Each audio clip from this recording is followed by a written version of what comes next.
Welcome to the Monday Tennis Show. Today we'll be talking about the Adelaide International and how Djokovic won that. Also on the roster we'll be talking about Nadal's injury. Will he play Australian Open? We'll find out and we'll talk more about it in this show.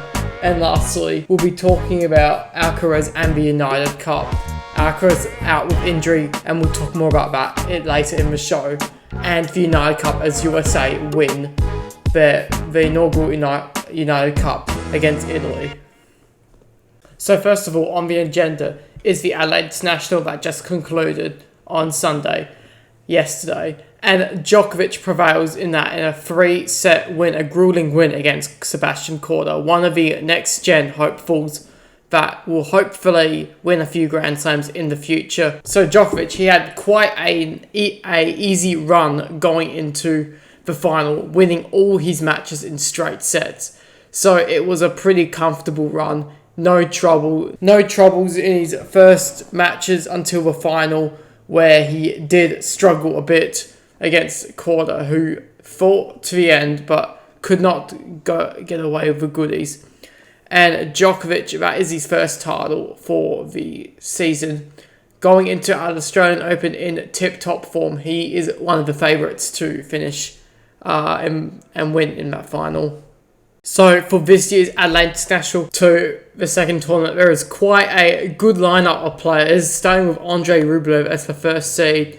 He should have a comfortable 2 matches going into the quarter-final, where his first challenge could be against Kekmanovic or Kokkinakis, even if he could get out in the All-Australian affair in the other section. Looking at other players, Bautista Agut, a very inconsistent player now. He's getting old, so it'll be interesting to see how he does in round 16. Fokina, another young Spanish player who can shine on some days. Bit inconsistent, but I do expect him to maybe get into round 16. We'll see. Nakashima is quite a tough opponent to be facing in the first round. So there you go, quite another inconsistent player. Tommy Paul, all these are quite inconsistent players in this tournament, but we expect a very good tournament indeed. Kachanov, he's becoming more consistent, but I do feel that we could see an upset in round 16, or even in the quarterfinal against Tommy Paul or Ridderneck in round 16. So we'll have to see about that.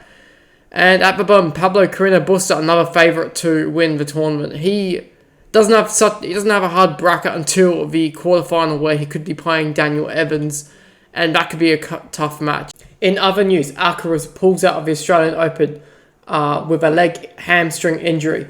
Now, this was news from a few days ago, but he will be missing the Australian Open and potentially any other 500, 1,000 tournaments before. Lucky for him, most of the 1,000s tournaments, the important ones, are towards the end of the year.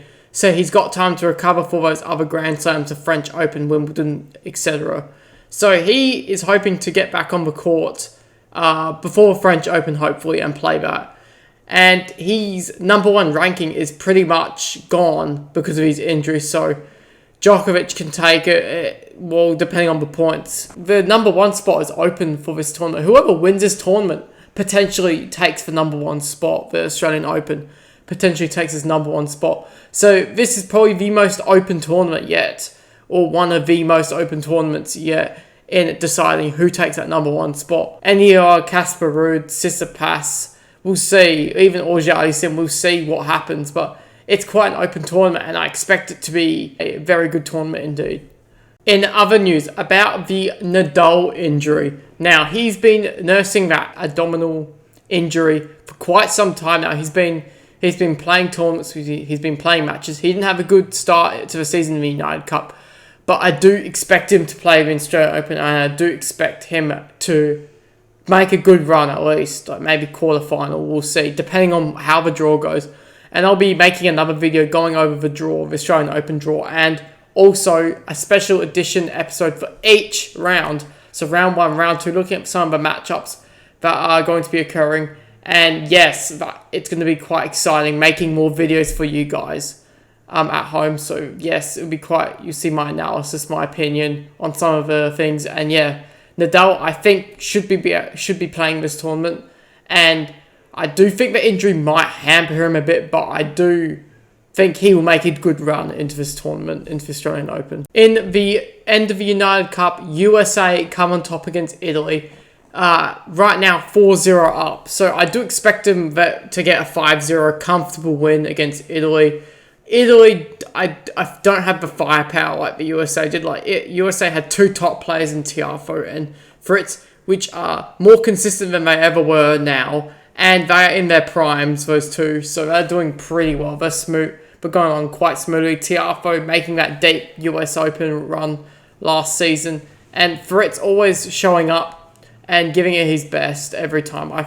A good USA team indeed that trampled over Italy. And we certainly cannot forget about the other tournament occurring in New Zealand at the same time as the Adelaide International. The ASB Classic with the top seed being Casper Ruud, which is playing well at the moment. He's a good player, and he should have quite an easy first 2 rounds until the bye in the first round until John Isner in the quarterfinal, which I don't know if he may struggle, but I think he will get on top there. In other players, Serundulo, a player which is rising up the ranks, he is starting as 4th seed, gets a bye into the second round, and he should have quite a comfortable run also until Bublik perhaps. But Bublik, I think he's quite inconsistent. His mindset isn't all there. He's like another Kyrgios, but I think that'll be a very good match to watch, indeed. Bayer's another inconsistent player. Could lose to Shelton, but we'll see what happens there.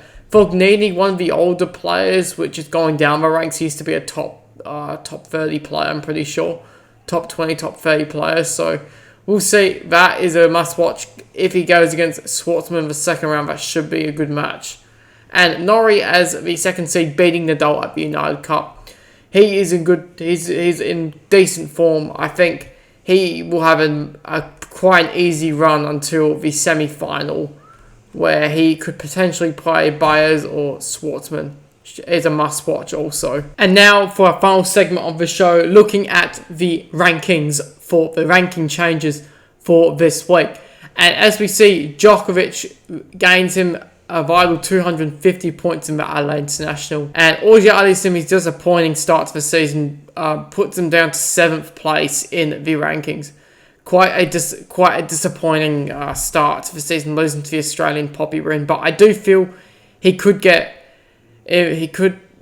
far in the Australian Open, depending on what his day, how it goes.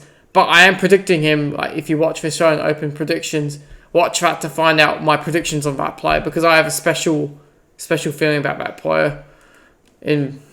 Might be good, might be bad. We'll find out. You'll find out. And looking at the other rankings, Norrie goes up by 2. His good performances in the United Cup, 3 wins, 0 losses. There, he goes up 2 spots deservedly, and he is in good form at the moment. Looking at the other ones, Berrettini goes up 2 rankings. He is in good form coming off injury, 3 wins, 2 losses, a positive record. Another player to watch. Sinner, quite a disappointing run. He could have won against Korda, but I do feel for him. He played 2 matches in the space of 12 hours, so I do feel. Musetti, another impressive player, going into the top 20, a very young player, going into the top 20 for this week. Going up 4 places, he is our mover of the week in the top 30. He has gone up 4 places and puts himself in the top 20. A good position for the Australian Open seedings. Could be in a good position. Could potentially play a middle-ranked player, 16th, 17th. I think it's 16. Only 16 on each side. So 16 could potentially play a rank 15, 16 player in one of the halves, but yeah, we'll see. Borna Coric coming off injury, I think he's been superb. I think he was way outside the 100 or something like that earlier, but then he's made an impressive comeback into this tennis, and yes, he's up. Bautista, disappointing. He's getting old, 34 years old. He will have another shot at in the Adelaide too, but I do feel he could make a good run there. And as we're going on Korda, another loss against Djokovic in that Adelaide final. He was pretty impressive, beating some of the players higher than him. But yes, he was quite good. I expect him to continue his form in Adelaide too. And last, Talon Griekspoor with his win in the Pune, I'm pretty sure, tournament, brings him up 34 rankings into the top 70.